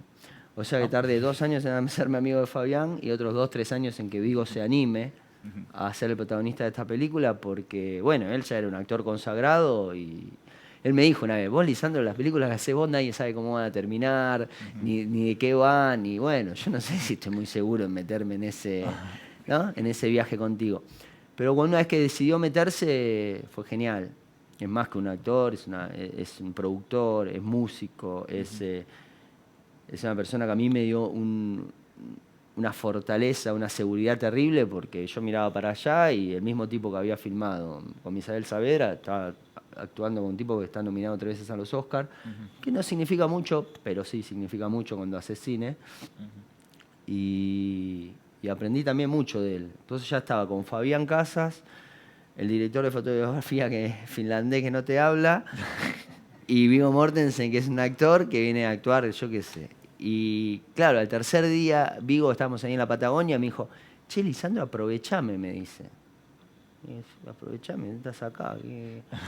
Claro, que yo no, por inseguridad no sabía muy bien qué decirle, no sabía cómo hablarlo, tenía más como como un trípode, ¿viste? Dale, llamen al trípode.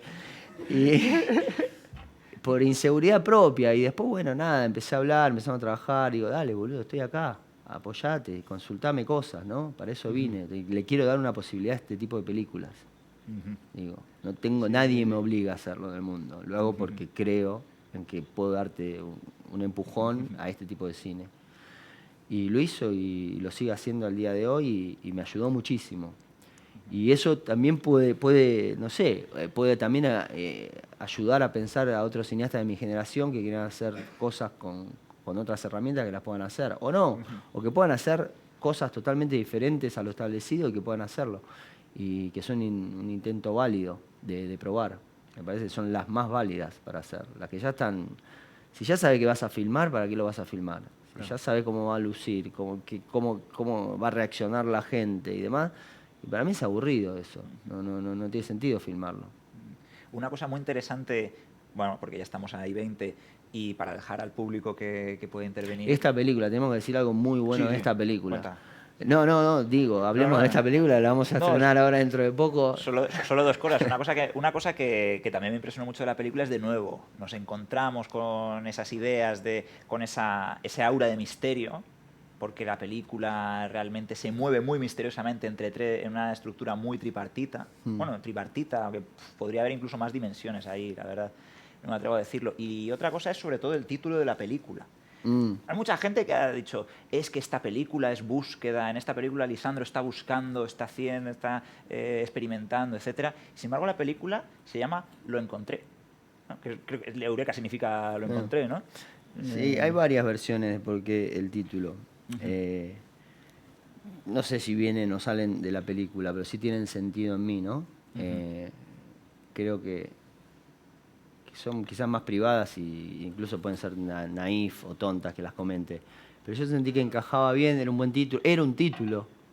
Yo cuando filmé Jauja no tuve título hasta una semana antes de llevarlo al Festival de Cannes. Se llamaba Sin Título, Lisandro Alonso. Y no tenía título, nunca pensé que, viste, a veces hay que ponerle título. ¿Qué hay que poner a la película? No sé, hay pintores que ponen sin título, coma, obra de... Sí. Bueno, y esta, ya para empezar a financiar la película y demás, ya elegimos tener un título que era general, que era una sola palabra, que se podía leer fácilmente, interpretar fácilmente, y que en mí yo creo que cobra sentido en finalmente aseverar dónde quiero filmar, con quiénes quiero filmar, ponerles la coma o el punto sobre las íes, y que finalmente yo siempre estuve filmando con indios. Digo, no lo digo mal, siempre filmé con indios o con descendientes, con gente que pisa tierra, que toma agua del río, que no tiene las posibilidades del confort de una ciudad, que no tiene las posibilidades. Ahora está como finalmente enmarcado por filmé dentro de una reserva india, ¿no? Pero me parece que es eso, Eureka, es encontré y ya está, y hasta acá llegué, logré expandir mis posibilidades como nunca hubiera pensado ese chico que tomaba cerveza escuchando Hendrix en un pasaje en Buenos Aires. Lo confirmé, puedo hacerlo, puedo filmar en inglés, puedo filmar con Chiara Mastroianni, puedo filmar con Viggo Mortensen, puedo cambiar tiempos, puedo espacio, listo. Me doy mi propio diploma de cineasta latinoamericano y ahora quiero volver a encontrar gente de la cual estoy enamorado, como hice, no sé, al comienzo, me parece. Esto fue una película muy tortuosa, muchas coproducciones, 5 países, 5 equipos, 5 idiomas, 2 COVID, mi divorcio. Fue complicada hacer esta película. Aquí sí que tuviste que encontrar soluciones, como decía al principio. Me llevó 10 años, ¿viste? Hacer una película y digo, no, esto no puede ser tan tedioso. Una película tiene que ser un divertimento, ¿no? Y las hago pensando en que yo y la gente puede pasarla bien, hacer una película. Si uno la está pasando mal durante el proceso de producción, eso no está bien. No debería ser así. Como en la vida misma, ¿no? Como en cualquier otra actividad. Bueno, me parece muy buena reflexión para terminar, porque realmente creo que es interesante que, por un lado, que disfrutemos de los procesos, que creo que es una cosa que se transpira mientras te estamos escuchando, que realmente, mientras estás haciendo la película, no es simplemente rellenar un calendario, hacer un cronograma y decir, venga aquí, chas, sino que hay algo más. Hay una idea de profundizar en determinados personajes, en determinados entornos, ambientes, situaciones, y sacar algo de ello también, ¿no? Creo que que frente a además todas estas ideas críticas de estas películas son muy severas, etcétera. Como digo, a mí me parecen películas de aventuras en un sentido muy amplio. O sea, ver estas películas y hacerlas, como bien dices, son auténticas aventuras, aunque a veces sean aventuras que se nos puedan ir un poco de las manos. De todos modos, y ya para terminar esta pequeña aventura, esta pequeña gran charla que hemos tenido con Lisandro, creo que tenemos unos minutos todavía para poder, para que le podáis formular, pues eso, las cuestiones, comentarios, preguntas o cualquier cosa que se os pase por la cabeza. No sé. Esta, Eureka. no sé, entre 150 y 300 mil millones de dólares. No, creo que un poco menos. Creo que fue un poco menos. Creo que cerca de 2 millones, algo así. Que es bastante, ¿no? Sí, que es 2 millones de euros, es como todo el resto de mis películas juntas y el doble. Yo hago películas muy baratas. Esta, porque se involucraron muchos países, logramos acceder un poco, es una película un poco más ambiciosa, 4 países, filmar, equipos, pasaje de avión, logísticas y demás. COVID encareció un poco, se hizo una película más cara.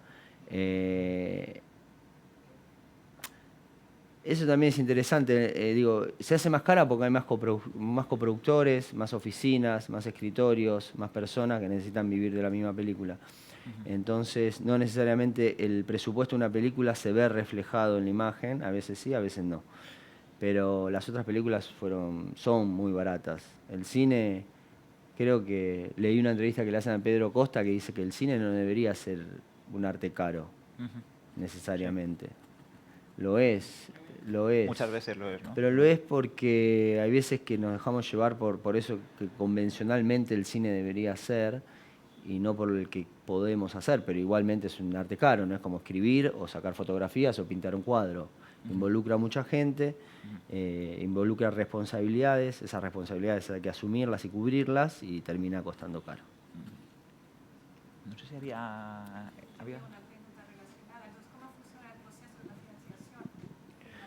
La financiación escribo un pequeño boceto, una guía de lo que debería ser la película. Puede tener 5 páginas o puede tener 60 páginas. A mí no me gusta escribir particularmente. Me parece tedioso, me parece bastante mentiroso y me parece que esas 60 páginas no necesariamente van a reflejar el espíritu o lo que va a ser la película.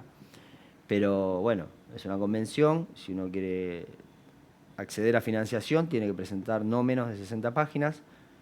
Me esfuerzo en llegar a esas 60 páginas porque las películas que yo hago es muy difícil de escribir durante 10 páginas que hay un hombre caminando y mirando el entorno. Eso se escribe en una oración. Pero después esa oración se transforma en mucho más, en el ritmo y en la puesta en escena y en la significancia que tiene para mí. Pero bueno, más o menos hay que escribir. Mis películas están basadas como en soft money, creo que le dicen, de fundaciones culturales, mayormente de españolas, francesas, alemanas, mexicanas. Somos como los buscadores de oro nosotros, donde hay dinero, ahí vamos, con un proyecto. Siempre quise filmar en Brasil, esto sí quería filmar en Brasil, pero cuando llegó Bolsonaro no fue posible porque canceló todos los fondos culturales, de subvenciones. Ahora está Lula, está un poco mejor, pero nada, ojalá pueda. Uno de mis sueños es filmar en el Amazonas, siento como que es genial. Me acuerdo una vez mi maestra, yo con mis padres no me llevaba mucho al cine. Mi maestra de 4º grado, creo que fue la primera película que fui a ver, fue Greystock, el Tarzán de Christopher Lambert. Sí, Andy Y McDowell, quedé alucinado. Me maravilló ese mundo, ese hombre entre los monos y los árboles, y creo que nunca más salí de ahí. Me quedé en ese mundo. Bueno, no sé si te respondí, me fui. Ok. Con el micrófono. Gracias. ¿Y la música cómo entra en sus películas? Que no pongo música. Uy. Solo ahí puse una música en Jauja porque Vigo es también músico y tenía unas partecitas y en uno de esos porque la gente habla, me dijo, yo hago música también, de verdad. Sí, hago. Y me pasó y me parecieron, nada, una música de guitarra eléctrica en una película de época. Pero me pareció que daba perfecto Daba el tono. con con el clima de lo que pasa en la secuencia y queda genial. Pero no soy alguien que está pensando desde antes de filmar, acá voy a poner la quinta de Beethoven o digo, voy a poner cierta música que ayude a encontrar la emoción del espectador sobre lo que está viendo. No necesariamente. Me parece que puede ser distractiva también. Sobre todo no sé, en la película que... O quizás aparece algo en una radio si el personaje prende algún artefacto Sí, musical. a veces prende la radio y se Algo escucha alguna así, cosa, pero sí. no... Sí, no necesariamente, pienso. No encaja muchas veces No, en lo no que hasta ahora, planteas, ¿no? no hasta ahora. Pero es una falencia mía porque hay compositores geniales, amigos incluso, que podrían ayudar mucho, pero me parece que ahí ya se empieza a crear como una mentira, la decoración del cine, esa cosa que va en contra de, de esa cosa primaria etnográfica, el artilugio, la mano, la puesta en escena, que es lo que menos me interesa del cine. Todo lo que está, el maquillaje, eso no me interesa. La tramoya que lo rodea. Sí, que es, digo, cómo crear esa mentira, ¿no? De lo que uno está filmando, me parece que es lo que menos me interesa a mí. No sé si hay alguna otra cuestión, que todavía estamos sobre la hora. Gracias.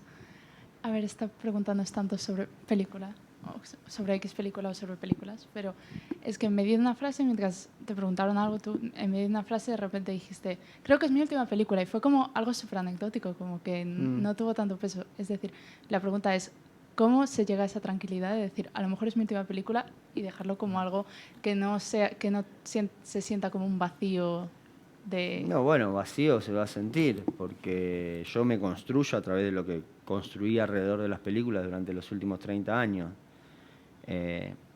Y me creo que soy eso, más o menos parecido a lo que algunos dicen de mí. Pero está bien, digo, no sé, es como cuando haces deporte, ¿viste? Cuando creces que decís, che, este quizás sea mi último partido de fútbol, ya no estoy en situación de seguir jugando. Ya mi cuerpo no da, no soy tan rápido, me puedo lesionar, puedo sufrir. Y me parece que con el cine está bueno, para mí es como cerrar ese ciclo, como todo cierra perfecto, ¿no? Es un redondel perfecto de empecé con él, con este espacio, transité otros, filmé fuera de mi país y me gustaría de cerrarlo con la misma persona que lo empecé. Y después igual capaz que me miento un poco, capaz que no es la última, después capaz que filmo otras.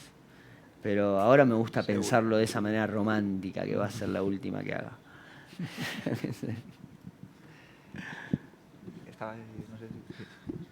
No, yo te quería preguntar por, digamos, cómo te relacionas durante el proceso creativo, o bueno, durante el proceso de embarcarte en hacer una película, cómo te relacionas con el deseo, teniendo en cuenta que hoy contabas, ¿no? Como que en un principio esa pulsión te llevaba a hacer películas en 2 años y ahora te está llevando 8 o 10 años a hacer una película. Y ¿cómo es esa relación durante ese proceso, desde el momento en que sabes que estás embarcado en eso, ¿no? En hacer una película? Y bueno,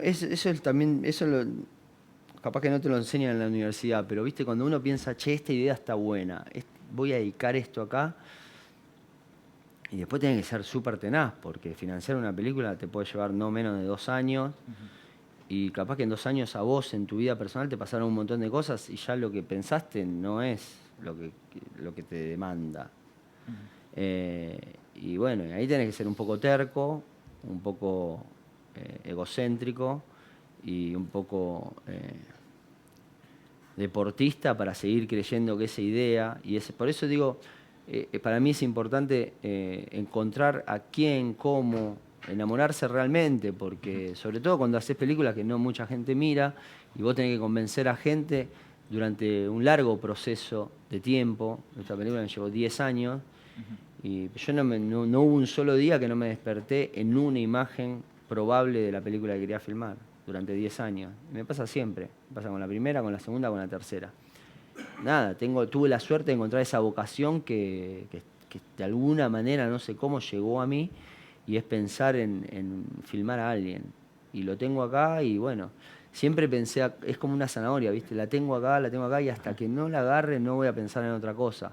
Hay otros directores que son mucho más eficaces y pueden tener 4 o 5 historias a la vez. Yo no puedo. No tengo esa fortaleza de pensar varios proyectos a la vez. Entonces dedico toda mi atención y se focaliza en cuanto a lo que veo, lo que veo, lo que leo, todo lo que me nutre hasta llegar al final de la película pasa por esa idea central que es, no sé, filmar en el Amazonas o filmar en, no sé, en los sets donde filmaba Sergio Leone o filmar donde toque, no sé. Y bueno, tengo la suerte de no abandonar los proyectos que empiezo y hasta que no lo veo en una pantalla de cine no digo. Y a veces te pasan cosas que decís, che, esto realmente da para meterle todo este esfuerzo en una película que no va a ver nadie. Y bueno, y sí, la verdad que sí. A mí me da, a otra persona capaz que no. Digo, nadie, que van a haber algunas pocas personas que son las mejores personas que puedo conocer. Yo ahí tengo otros colegas que han hecho, argentinos también, que han hecho películas de Marvel, ¿no? De superhéroes, que van a ver millones de personas. Pero yo estoy seguro que ellos, porque los conozco o estudiamos juntos, no podrían hablar ni 5 minutos con la persona que está sentada en el cine. Porque son tan impersonales las películas que cuando son tan multitudinarias vos sabés quién va a ver tu película. Puede ser uno que vota al que vos votás, puede ser uno que no la comida que más le gusta es la que a vos te causa náusea. Digo, no tenés muchas cosas en común. Entonces yo siento que cuando haces películas más personales, esas posibles personas que encontrás en ese cine deben tener una búsqueda más parecida a la tuya. Son más afines a vos, a tu mundo. Y no sé si mejor o peor, pero significa bastante para mí. Poder dialogar con la gente que va a ver lo que yo le propongo. Sí, a otro nivel, ¿no? Sí, quizás un nivel menos general, ¿no? Yo qué sé, más focalizado. No sé si tenemos... Sí, una última...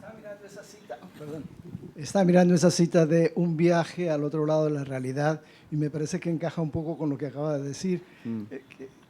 ¿Tiene validez esa cita de que es un viaje al otro lado de la realidad? ¿Cuál es ese otro lado de la realidad? No sé, eso lo puso un crítico francés.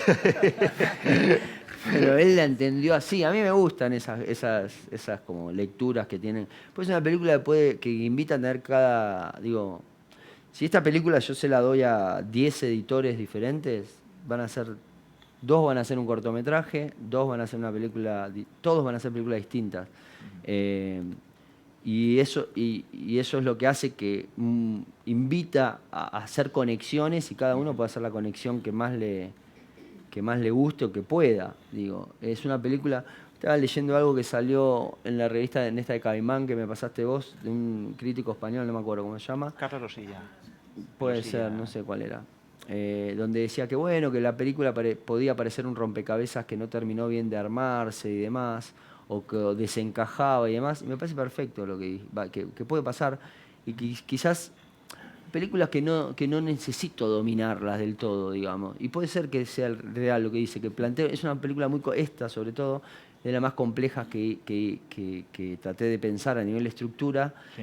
Y pues tienen varias partes, diferentes tiempos, épocas, géneros, invita a pensar cómo nos representamos, qué fue el western, si es equiparable a lo que proponen las plataformas de hoy en día, si realmente representa a alguien de los que realmente consumen eso que nos venden o que nos proponen o que damos por sentado que debemos ver.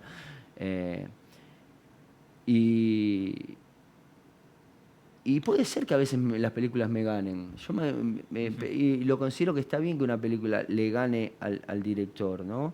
Yo me acuerdo cuando tenía que ir a financiar la película, tenía que hacer esos pitch que hay, de verdad, que vas 1 a 1 con un par de productores en los festivales de cine, no sé qué, que son horrendos, pero necesarios. Y empezaba a contarles jauja, y es muy difícil de contar la película, claro, verbalmente. Porque me empiezo a enredar, porque tiene varias vertientes y conexiones, y nunca llego a nada. El otro dice, uy, este pibe me parece que ayer salió de noche, no se entiende bien lo que quiero decir, no soy muy bueno con las palabras, nunca lo fui, y no se reflejan en las películas que hago. No creo mucho en las palabras. Estoy bastante desconfiado de las palabras o de los discursos. Será porque vengo de Argentina, quizás. Pero entonces trato de evitarlas. Y cuando hay que explicar películas como esta, se hace muy complicado. No entiendo por qué, pero si la van a ver, se van a dar cuenta que no es fácil de comentar como las primeras, es un día en la vida de, sino que es más compleja, involucra más conexiones, tiene más información. Y me acuerdo, esta creo que fue la película que más tiempo tuve para editarla, porque me agarró el COVID 2 veces en casa y demás. Y sé perfectamente, y estoy seguro de cada segundo de duración de cada plano de la película, y no lo cambiaría nunca. Pero aún sé que no la dominé como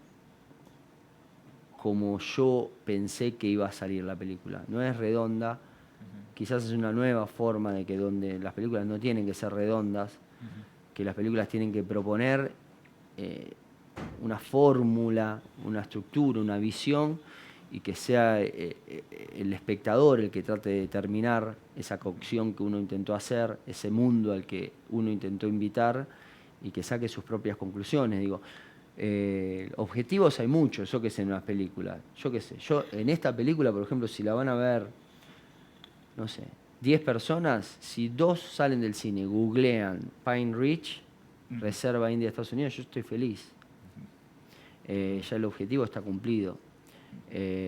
Porque es una invitación a pensar cómo es ese país al que los países del tercer mundo necesitamos pedirle ayuda con su propia gente, ¿no? Y con su propia historia.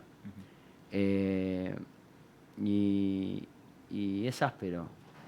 Entonces te hace pensar, bueno, en el mundo en el que estás viviendo y de quién te podés sentir que te puede dar una mano o no. Digo, no me olvido nunca. Bueno, no vamos a empezar a llorar acá en Casa de América, pero hay muchos centroamericanos que van caminando durante 6 meses, poniendo en riesgo su vida y la de sus hijos para tratar de entrar en Estados Unidos. Y yo no sé si es una gran solución a su dilema existencial que tienen.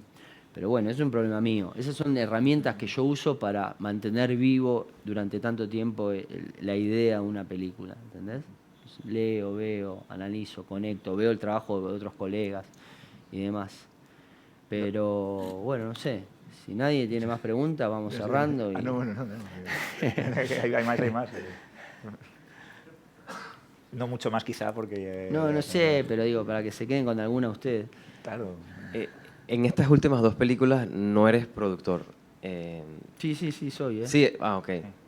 Porque, entonces no tengo preguntas. No, soy minoritario en esta. Yo estoy acostumbrado a firmar los cheques en mis películas. Sean por generalmente son por poco dinero, no hay cheques de grandes cifras.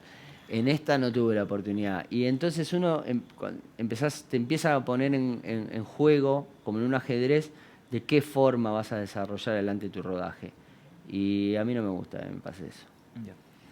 Claro, pero supongo que tienes productores que llevan como, digamos, el proyecto, la financiación del proyecto. Ellos administran el dinero como ellos piensan que es la mejor forma de administrarlo. Y yo cuando le voy a decir, mirá, estoy filmando en una reserva india, vamos a traer esa persona que está sentada allá en la plaza, sí, el que tiene cara de drogadicto, sí, ese quiero, es, porque lo vengo viendo hace 3 años, y está ahí y no se mueve hace 3 años. Bueno, tu película. Y le vamos a pagar $100 por el día. Y la otra parte, la productora me dice, ¿le podés pedir la cuenta de banco? Así le da una transferencia. Le digo, no, Marián, no tiene cuenta de banco esa persona. Entonces no podemos contratarlo. Bueno, entonces yo tengo que pensar hacer otro tipo de películas. ¿Entendés a lo que voy? No sé si había una última... Dos cuestiones más, rápidas y... Perdón, no sé si lo habías mencionado, pero hay muchas reservas en Estados Unidos. ¿Cómo escogiste esa? ¿Conociste a alguien? Sí, porque Viggo Mortensen había estado tiempo atrás ahí y le pregunté, che, ¿conoces alguna reserva donde puedas ir? Sí, estuve acá, tengo unos contactos. Entonces, de casualidad, si hubiera tenido una beca de estudios en el Chaco paraguayo, me hubiera filmado en el Chaco paraguayo. pero estaba en Estados Unidos y dije, bueno, encontré esa gente ahí y tuve la suerte de ir, y cuando fui fue en invierno, primavera, otoño, y no es muy auspiciante en ninguna de las épocas ese lugar. Pero visualmente, cinematográficamente y dramáticamente lo que pasa ahí es increíble. Uno puede tirar la cámara para cualquier lado y donde caiga vas a tener algo profundo y vistoso que encuadrar, filmar. Entonces cuando fui ahí y empecé a ver cómo vivía la gente, dije, wow. Yo digo, vengo de Sudamérica, tampoco es que nací en una cuna de oro, pero ahí es algo raro, es algo raro. Hay como una mística ahí de frustración, resentimiento, venganza, odio, violencia. Hay un caldo de cultivo que yo no conocía. Sí, todo el episodio de Pine Ridge transpira eso precisamente. Y además sobre todo sorprende además todas esas historias engarzadas y lo que sugieren. Precisamente va por ahí. No sé si...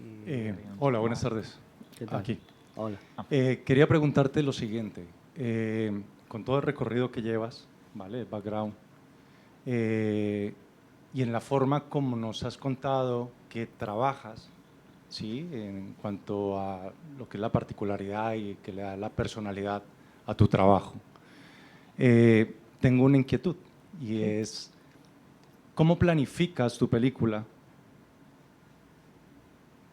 desde la concepción como tal y luego en la forma que la ejecutas dentro de la producción, sabiendo que hay cosas que lógicamente no te he entendido, que hay momentos en los que no te gusta tener como preconcebido algo, sino descubrirlo en el momento. Claro, pero entonces, sí, te interrumpo, lo descubro, pero después de haber estado 8 meses antes de filmar con esa persona, o sea que ya lo tengo aprendido, no es que lo descubro en el momento del rodaje. Yo digo mucho que mi mayor parte del trabajo es antes de empezar a filmar. ¿Llegas con una planificación como tal, súper No, sé dónde voy a filmar, o... los lugares, el protagonista, y sé también con quiénes voy a filmar atrás de cámara. Entonces cuando llego y yo ya siento que tengo un buen equipo, una buena selección, tengo este de tal lugar, este de acá, este que me puede ayudar, este lugar, este protagonista, ya dejo que surjan las cosas y lo que sea inevitablemente será la película que tenga que ser. Yo no intento dominarla y todo lo que haga esa persona que está delante de cámara es parecido a la esencia del hueso que yo intenté escribir cuando estaba pensando la película. Entonces trato de meterme lo menos posible. Hay gente que necesita, un no actor le tiene que decir un poco, caminá para allá, no, aquí te fuiste de cuadro, quédate, ahora estás en foco, no, actúan un poco, tienen marcas. Pero para mí todo lo que hace y el tiempo en el que lo hace es natural al personaje que yo intenté escribir, e incluso mejor. E incluso muchos de los actores no profesionales con los que trabajo me suelen indicar la puesta de cámara, dónde poner, por qué, porque se mueven así, asá. No programo mucho, está escrito, hay una guía de trabajo donde el sonidista sabe si necesita 3 micrófonos o 1 para esa escena, ¿no? O si tengo que llevar lámparas o no. Se organiza, pero no es que tengo pensado al centímetro qué es lo que va a suceder. Ok, gracias. Bueno, me gusta cerrar así por una cosa, porque en parte creo que la primera pregunta que había hecho también tiraba un poco por allí, ¿cómo es tu forma de trabajar? Y finalmente hemos tenido también una bonita respuesta, que es precisamente dejarse llevar por la situación y descubrir cosas dentro del set o no set, realmente, dentro de eso que estamos grabando, de ese ambiente que estamos grabando. Creo que estar con Lisandro Alonso es ver cómo él descubre determinadas situaciones, determinados personajes y determinadas historias, es descubrir una manera de acercarse al cine única, absolutamente insobornable y sobre todo de una gran honestidad. Y creo que queda otra cosa por descubrir, que es esta película, Eureka. Yo he de decir que para la sesión de hoy la vi con el enlace que me pasó Ramiro, creo que unas 3 veces, y probablemente tuve 3 ideas distintas sobre la película, o sea que dije, ya lo encontré 3 veces de manera completamente distinta. La película es un auténtico tangram que verdaderamente merece la pena descubrir, asomarse a ella y dejarse llevar. Es tan alucinante como estar contigo, que realmente nos hemos dejado llevar bastante por la charla. Yo creo que ha dado bastante de sí al final. Bueno, les agradezco. Y déjame agradecerle a Teresa Toledo, a la Casa de América, a Ramiro Atalante, a la gente que trabaja con él, a ti y a todos ustedes por estar acá. Y nada, pone muy contento estar de vuelta en la Casa de América, donde estuve hace 10 años desarrollando un proyecto y comiendo muy bien y tomando aún mejor. O sea que los invito a ver Eureka. Gracias, señores y señoras. Muchísimas gracias. Gracias, Alessandro. Chao.